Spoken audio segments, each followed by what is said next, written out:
Welcome to Real Estate 360, an informative and engaging hour discussing everything you need to know about the world of real estate. Your host, Mike Ambrosio, will provide you with insight and guidance on how to buy, sell, finance, and invest in real estate, and much more.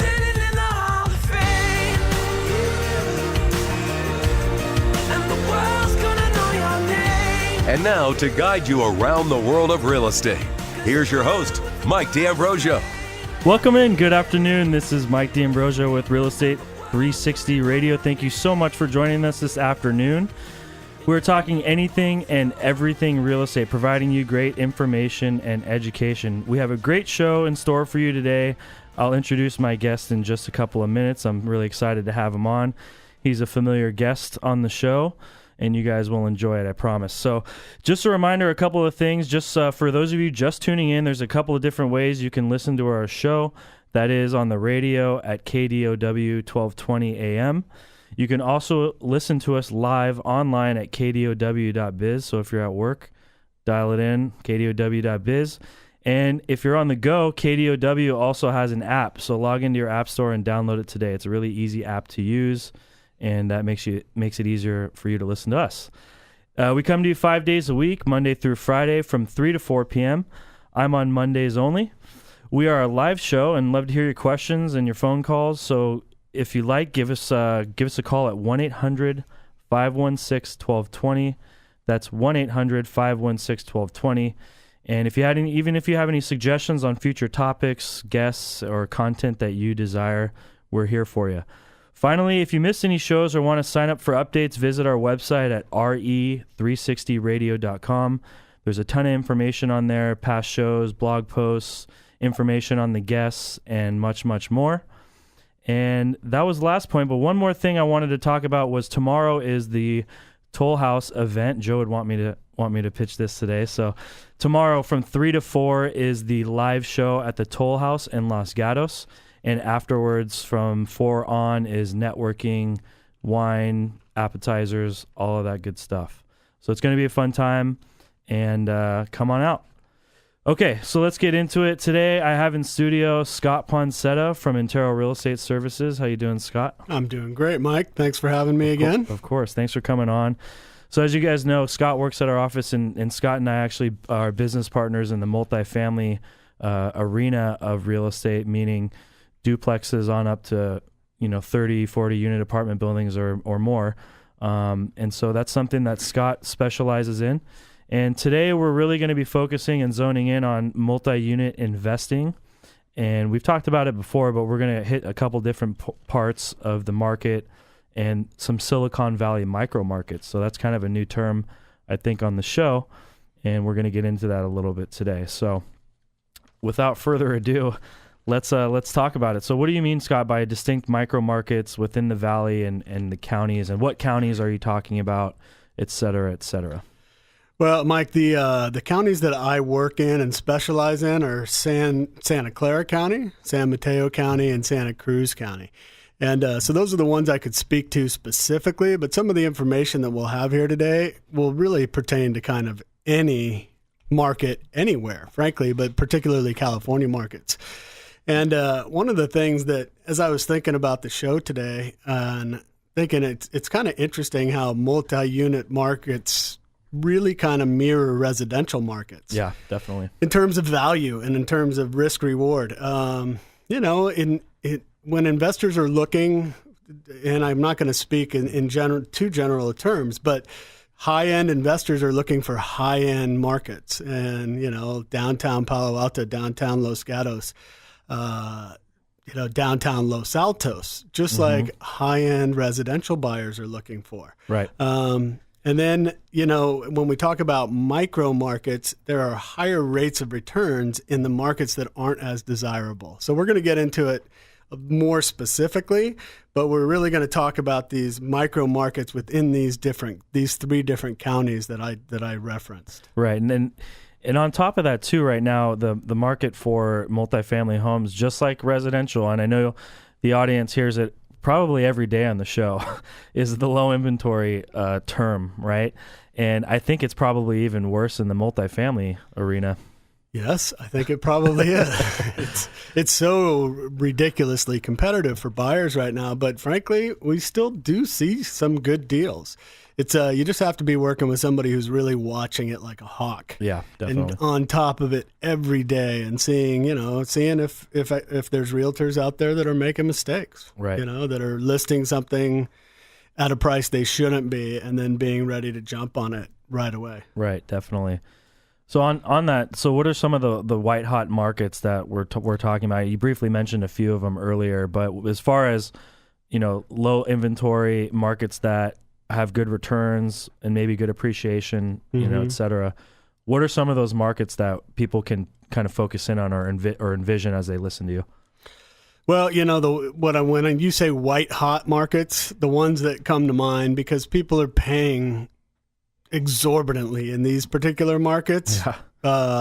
Downtown Mountain View, downtown Palo Alto, Burlingame, because it's a great little town with a great downtown with proximity to San Francisco. Well, it's funny, Mountain View and Palo Alto are similar with the downtown too, like that. So well, downtowns are the most valuable and the hottest. Right. But I think Mountain View and even Sunnyvale, but Mountain View particularly lately, it's just been multi-units, people way overbidding the properties, and just really kind of ridiculous right now. But and a lot of people attribute the Mountain View location as being white hot because of Facebook, because of LinkedIn, and because of all the hot young money that's coming out of there. Right. People want to live downtown, and one of the interesting trends I'm seeing, particularly with some recent listings in downtown Mountain View, is some elderly people, seniors, are really interested in buying multi-unit within walking distance to the avenue, meaning the downtown area,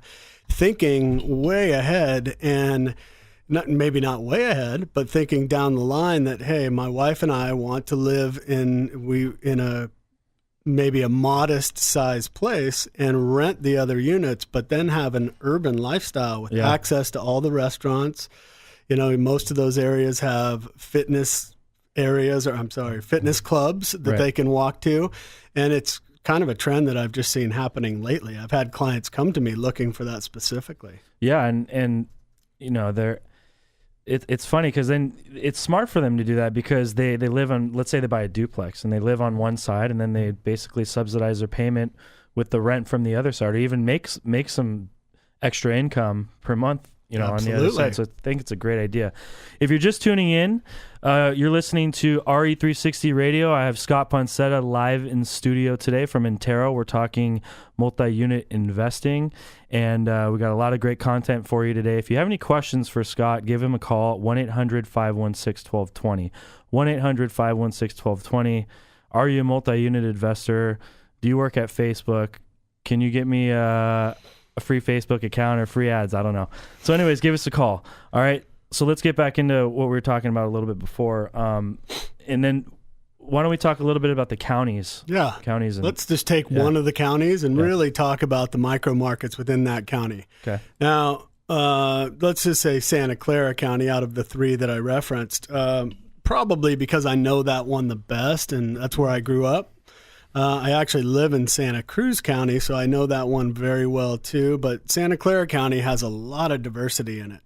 And, a couple of the hot areas that we've referenced, Mountain View, Palo Alto, Los Gatos, they're all in it. Los Altos are in Santa Clara County. But then there are some less desirable markets. And I don't want to sound condescending to any particular region, but just in terms of investing, there's you can push out and go south, and there's Gilroy and Morgan Hill and East San Jose and parts of Santa Clara. You can continue and go on, but even if you take a town like San Jose is even too big to reference, but let's say Campbell. Campbell's got some really nice areas in it and some areas that aren't so nice. Right. So, and your investment dollars really follow those specific trends, those neighborhood trends. And that's where I'm talking about. This same conversation can happen in any county. But you take a city like Campbell, and again, the downtown is probably within walking distance to the downtown, or the Prune Yard is really maybe your most expensive property, but you start to push out of that and you get to some of the outlying areas, and you're going to get more for your money in the outlying areas than you will downtown. But also in the long term, that downtown property is probably less risk. Right. So those outlying areas, you can buy more for your money and you're going to get a higher rate of return. But in the long run, you might not benefit as much because it may not appreciate as much as the downtown or have as much desirability as the downtown locations. And when you mentioned risk too, less risk for a property that's more closer to downtown, I think what you're referencing is maybe the fact that it's going to be a lot easier to rent and you're going to have less vacancy, right? That's correct. Yeah. Right now we're experiencing a really hot market and there's almost no vacancy. Right. But so that's why the higher rate of returns look really, really good right now in outlying areas. But let's say, and historically, we will go through some rougher times when it's harder to rent your apartments or your homes or your townhomes or your duplexes. And in those times, you'll always rent the high desired locations. And in the not so high desirability areas, you are going to have more trouble renting those places, and you may have some vacancy factors. Right. So I know we're kind of coming up against it, and we got to take a break here shortly, but we're going to talk a little bit about cap rates and gross rent multiplier. I know there's probably some terms that people might not be as familiar with, and that's fine. Not everybody is. So maybe you could explain one or two of those before we take a break, and we'll kind of wrap it up on the other side. So. Yeah, well, it's real easy to talk generally, as I have so far, about the market and about submarkets, but you really can't get into too much detail without understanding the real basics of some of the metrics that we use to analyze these properties. So, those would be, the basic three are cap rate, gross rent multiplier, and right now cash-on-cash returns. And so if we have time, I'll go into at least one of them. Yeah, cap. You go cap. Okay, because the cap is probably the one that most people use predominantly, and the cap rate or capitalization rate refers to the net income that you generate off of a property divided by the sales price or the value of that property. So when we talk about net income, really that's all of your gross rents minus all of your expenses. And, those expenses are insurance, property taxes, electricity and water and sewage, et cetera. You subtract those from your gross rents or the money you collect. Right. That gives you your net income. And then you divide that by the value of the property or the price of the property to give you a percentage rate. Right. And so those percentage rates are how we evaluate these multi-unit properties one against each other.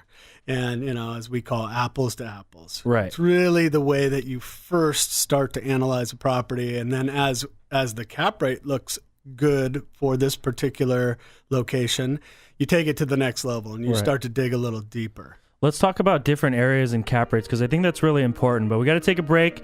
You're listening to RE360 Radio. Give us a call at 1-800-516-1220 if you have any questions for Scott or myself. 1-800-516-1220 on AM KDOW. Welcome back to Real Estate 360, streaming live on iHeart, TuneIn, and KDOW.biz. For more information on today's topic or guest, just visit RE360Radio.com. That's RE360Radio.com. Again, your host for today's edition of RE360 Radio, Mike D'Ambrosio. Welcome back. This is Mike D'Ambrosio on RE360 Radio, KDOW AM 1220. We are talking live in studio today with Scott Poncetta from Intero, the Income Property Group at Intero Commercial. And we're talking the Silicon Valley multi-unit market, hot markets, terms, all that good stuff. If you have any questions for Scott, he is an expert in this arena, and I don't want to toot my own horn, but I know it pretty well too. Give us a call if you have any questions for Scott, 1-800-516-1220, 1-800-516-1220. Questions, suggestions. Are you an investor? Do you want to become an investor? Are you interested in that type of investment in multi-unit. And Scott, we're going to kind of mention at the end of the show something that we're thinking about doing as far as partnerships go. I think that'd be great to maybe bring up and see if people are interested in learning about that, because I think that could be a really good thing for the next time you come in the studio. Yeah, great. Yeah. So, okay, let's get back into it. I just want to finish up on a couple of the terminology that you use, so people know that maybe aren't as familiar with it. People know what you're talking about for the rest of the show when you maybe reference back to those terms. So Sure. The ones we wanted to finish up on was GRM and cash on cash. So why don't you go for it? Yeah, okay. So we just kind of finished up with the cap rate, and that's something that we'll reference most often. But gross rent multiplier, GRM, is a simple calculation, and a lot of people are using it now. And what that is the gross sales, or the gross collected monies divided into the sales price, gives you a number. And usually it's anywhere between 10 and 25. The lower the gross rent margin, multiplier, is better for the buyer, and the higher is worse for the buyer. So, when you're looking at any kind of property, say a fourplex for $1 million, and you're generating $6,000 a month in income off that, that's $72,000 a year. So you're going to divide that into $1 million. It's going to come out with your gross rent multiplier. So that's another indicator or metric that people use to evaluate property. It's being used readily these days because a lot of people aren't trusting the expense numbers. Well, no, they're not trusting the expense numbers that are being conveyed by sellers or by the real estate agents. Right. So it's I don't blame them. Yeah, some people aren't real savvy on how to market and sell a property, but right. But anyway, so I do have quite a few clients that are really stuck on the gross rent multiplier, and that's fine. I do the work to make sure the numbers are right so that the cap is more accurate. But that's another indicator or metric that people are using. And then another one that really people use is called cash on cash. And that's really used more often to compare an investment in real estate versus a different kind of investment. Right. And, how much money am I investing and what is my return annually? Right. And some people like to know that. Yeah, it's important. That's absolutely important. And a lot of my clients want to know if it's better to invest in a stock portfolio or if it's better to invest in real estate. Right. And so that's a very valid number to take a look at. When people are really focused on real estate only, that's when they're using the cap and the gross rent multiplier almost exclusively. Got it. This is a short segment, but let's get into it a little bit. Let's talk a little bit about cluster areas versus residential, mixed areas versus downtown markets. So why don't you explain some of those terms? Yeah, so great. Well, I don't want to be redundant, but when you look at different markets, micro markets, even within a city, we have different kinds of neighborhoods, and that is how it mirrors residential real estate. Well, you have your downtown areas with your walking distance to amenities, and then you have areas where what I would call residential areas where you have kind of multi-unit kind of spread throughout a residential neighborhood. Right. And then we've all driven through what we call cluster areas in the business where it's all all multi-unit. So it's just one apartment complex next to another. Yeah. So that's how I kind of break these markets up. Downtown multi-unit, residential multi-unit, and cluster multi-unit. What do you think there is more of in the tri-counties that we were talking about before? Is it kind of spread out, or do you think there's more cluster areas as opposed to, residential areas with a few, multifamily spread throughout, or what do you think about that? That's a great question, but yeah, there's definitely a lot more cluster areas. Right. Now, to me, when you look at a cluster area, they aren't my favorite investment for my dollar. Right. And I'm not going to steer any of my clients away from it. Right. But I like downtown areas, and I particularly, frankly, I like the residential areas best of all. I think that's where your best values are. Right. Because when you get into a cluster area, there's only so much you can do to an individual unit to renovate it, to make it look nice. Right. You're still in a cluster neighborhood, so you're going to have apartment-style living no matter what. Right. So let's say you want to go walk your dog you're going to be walking through apartments. Now, if you, as you know, contrary to that, let's say you have a multi-unit or a fourplex in downtown, let's not call it downtown, but the outskirts of Willow Glen, an area of San Jose, where there's a lot of architectural style, and you go out for a run or you want to walk your dog, it's a much more pleasant experience. Right. So frankly, to the landlord or investor, that is going to be an attractive property for me to rent all the time. Right. I think those are some really great points. We got to take a quick break. If you have any questions for Scott, 1-800-516-1220, 1-800-516-1220. We got some great information today from Scott about multi-unit investing. So give us a call. We'll get you right back on the other side of the break. Thanks. Welcome back to Real Estate 360, streaming live on iHeart, TuneIn, and KDOW.biz.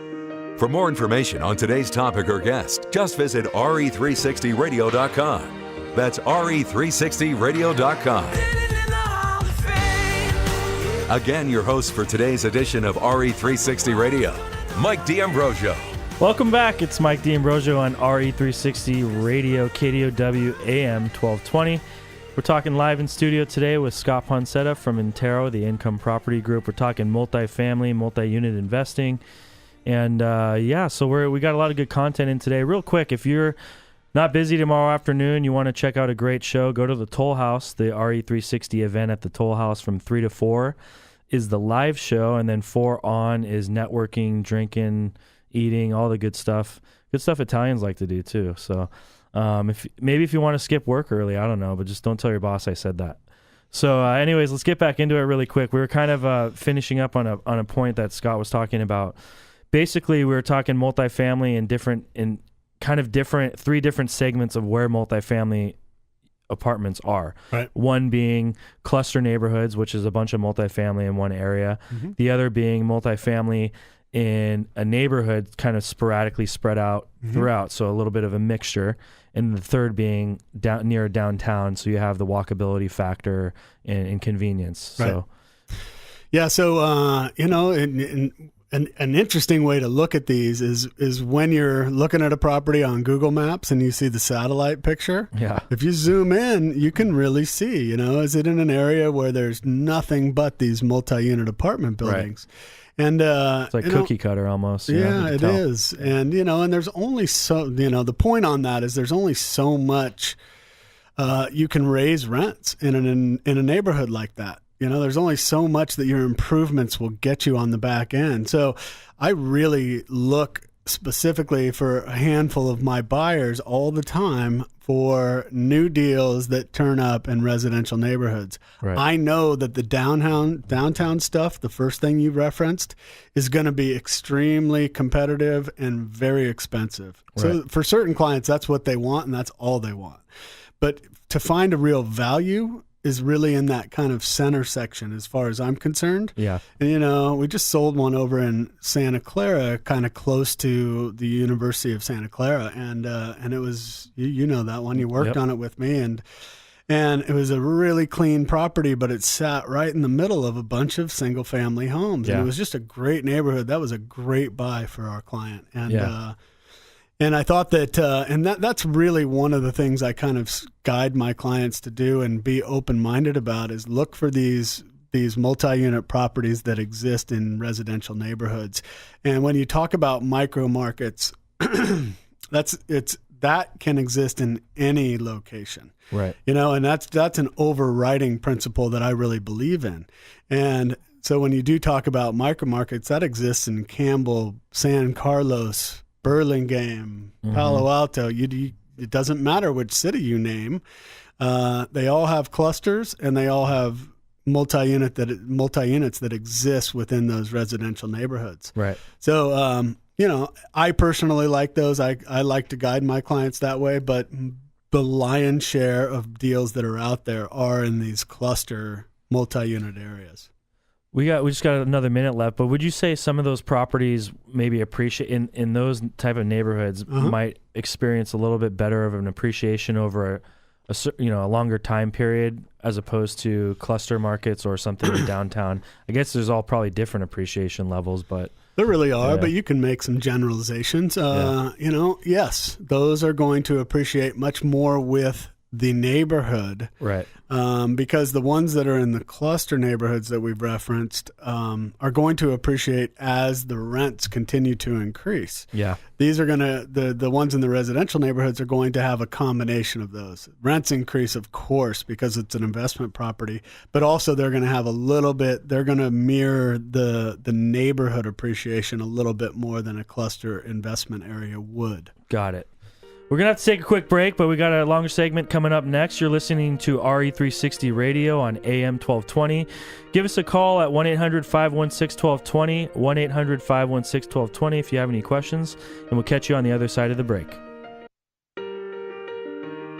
Welcome back to Real Estate 360, streaming live on iHeart, TuneIn, and KDOW.biz. For more information on today's topic or guest, just visit re360radio.com. That's re360radio.com. Again, your host for today's edition of RE360 Radio, Mike D'Ambrosio. Welcome back. This is Mike D'Ambrosio on RE360 Radio, KDOW AM 1220. We're talking live in studio with Scott Poncetta from Intero, the income property group at Intero Real Estate. He'd love to hear from you. I'd love to hear from you. Give us a call at 1-800-516-1220, 1-800-516-1220 if you have any questions, comments, concerns. Scott's here. He barely got up here. He hobbled up here on his crutches. He's recovering from an injury right now, and he loves the audience and me so much that he made it up here, and I appreciate that. So, all good. Anyways, let's get back into it. Let's talk a little bit about different cap rates, because I know people have heard this term before, and I know they're familiar with it, and but then you start thinking, okay, well, what cap rates should I be looking for, or what is the difference, basically? So great question. So to, real quickly review, that's your net income on a property divided by the sales price gives you a percentage. And that percentage helps you to analyze one property versus another. And, this dovetails really well with the conversation we were just having, that you're going to get a low cap rate or rate of return in those low risk areas, like the downtown areas we talked about. Yeah. When you take a bit more risk, you're going to get a higher rate of return or a higher cap rate. So in really simple terms, you can just look at it as a cap rate. High is a good rate of return, and low is not that great a rate of return, but that also is going to be associated with the risk. Right. So now looking specifically in some of these different markets, micro markets that we've talked about, some of the most desirable markets are going to have a cap rate of at this time in the current market with this inventory, about 3 percentage points. Right. Sometimes even high twos now in the crazy Mountain View, Palo Alto areas. So now for the listener, that sounds like, oh my gosh, 2.5% or 3% is a terrible rate of return, and it does seem that way. Better than the bank, though. That's good. Yeah, it's true. It's better than your CD. Yeah. 2.5 to 3. And then let's just carry this conversation through and then come back. But, a more standard cap right now in some of these outlying areas and cluster areas, better cluster areas, is about 5. Mm-hmm. So we're going to go 3, 5, 7 here. And 7 is almost impossible to find in the Silicon Valley markets. But you will find 7s at times. I have clients that's all they're looking for is a 7. And, right. We're going to find that, but you're going to find that in the real outlying areas, more like South Gilroy, Hollister, Salinas, Watsonville on the south side of the territories that I work. So you can get a 7, but it's even hard in those areas right now with the low inventory. Yeah, there's very few of them, and one thing, too, for the listeners is one of the big reasons why you're getting a low rate of return on a downtown Palo Alto triplex, okay? Because you're spending a lot on that property. Therefore, your barrier to entry on the purchase price is high. Yeah, your income's going to be higher because of the rents, but with that correlation, you're going to get a lower return. Whereas if you possibly bought the same building in Watsonville, your barrier to entry is a lot lower, and your income is probably going to be less, but not that much less. So therefore, your rate of return is good. Yeah.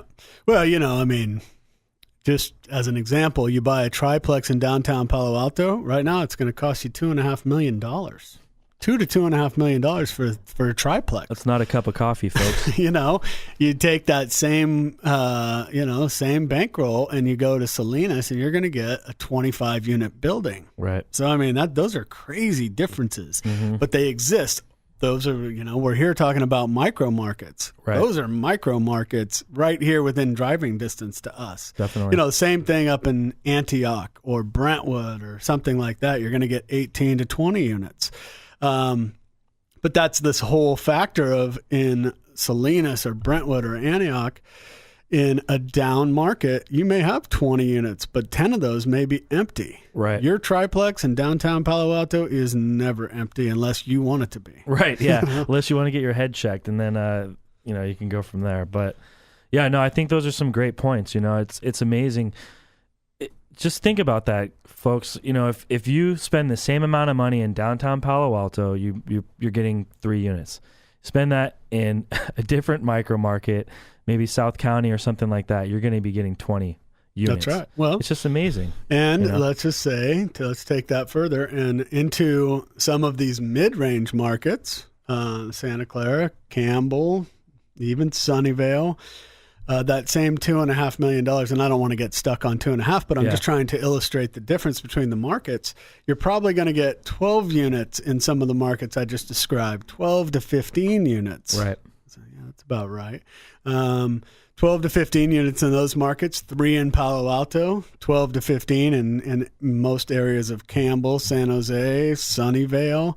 And there are variables within these markets. Yeah. But then you take that same money and you go out, stretch it out a little bit, and you're going to get 25 units. So naturally, if you have 25 streams of income versus 3, even though those numbers in Palo Alto are so ridiculous, $4,000 for a 3-bedroom apartment, the number with 25 streams of income, it's going to be a higher gross income on that property in Salinas for sure. Right. Yeah. But that's what we're saying, and it's more risky in a down market. Right. So if you cut off 10 of those 20 or 10 of those 25 in a down market, it doesn't look as good now as your Palo Alto property. And plus, it's not appreciating at the same rate. Right. So those are the real differences that we're talking about, and that's why micro markets are important, and even these neighborhoods within the submarkets are important. Right. It's hard to get returns when you got vacancies, right? Yeah. All right, stick with us. We got one last segment on the other side of the break. You're listening to RE360 Radio on AM 1220. KDOW, the number is 1-800-516-1220. In studio live today with Scott Poncetta. We'll see you on the flip side. Welcome back to Real Estate 360, streaming live on iHeart, TuneIn, and KDOW.biz. For more information on today's topic or guest, just visit re360radio.com. That's re360radio.com.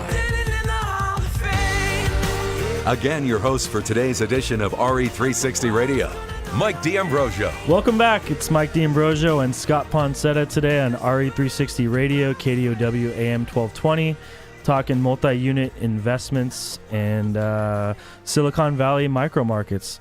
And real quick, if you guys aren't doing anything tomorrow or want to have a good time, go to the Toll House Mixer in Toll House in Los Gatos from 3 to 4. That's the live show with Joe. And 4 on is networking, wine, appetizers, all that good stuff. So show up, 3 to 4 live show, 4 on networking and all that fun stuff. Let's get back into it because we got a short segment and then we're done for the day. But really quick, so let's circle back to, we were talking about micro markets, and I wanted to maybe ask you about Santa Cruz because a lot of people aren't really familiar with Santa Cruz, and I know you are. You live there. You do a lot of business there. So maybe kind of enlighten some people on what the Santa Cruz market really is.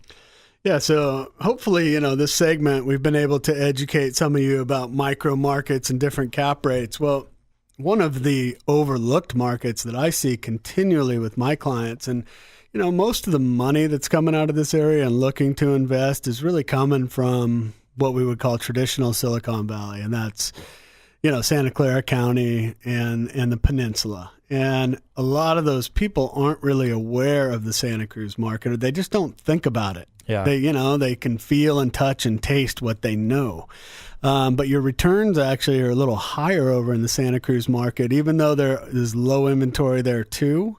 You get about a full percentage point higher for your investments over there, and the vacancy factor is almost exactly the same. Mm-hmm. And, and a lot of times I bring that to the attention of my clients. I have a listing coming up there in Scotts Valley, which is kind of right in between Los Gatos and Santa Cruz, but and another hot market. I mean, I think great market.